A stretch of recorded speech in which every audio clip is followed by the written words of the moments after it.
जदि आपण मैंने जड़े ट्यूशन टीचर मो कथा को भल भाव रिलेट कर पारे कथा कौन कि मु ट्यूशन करे पिला मानक प्रायतः 50 रु ऊर्ध पिला मो पाखे ट्यूशन होती 50-60-70 पिला मो पाखे ट्यूशन होती गत लास्ट दिन 7 दिन हम स्कूल छुट्टी पर मु छुट्टी पकई आश्चर्यजनक कथा जिते बड़े काली सोमवार स्कूल छुट्टी खुले ट्यूशन छुट्टी खुले अधे पिला गायब पिला आसुना पिला पचारे छुआ तू कहीं आसलुनि जिते बड़े ट्यूशन नेक्स्ट डे रे आसती सार मोर देह भल नाला अन्य पिला को पचारे पिला तू कहीं आसलुनि सार मो मूड ठीक लगलानी अन्य पिला को पचारि तू कहीं आसलुनि से कह सार मो साइकेल खराब थिला अन्य जड़े कह सार मु मामू घर को जाइली परे मु रियलाइज कली एसबू पिला मानकर गोटे गोटे बाहाना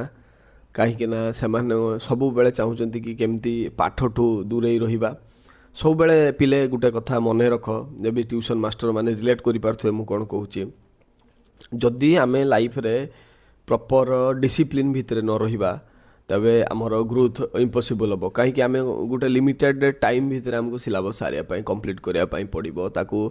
मल्टीपल टाइम रिविजन करने पड़ो ताकू बहु बार आमको पढ़ाई पड़ो जदि पढ़ा न जाए रिजल्ट कौटू आसो रिजल्ट खोजिले मास्टर टीचर कौटू आनीदेव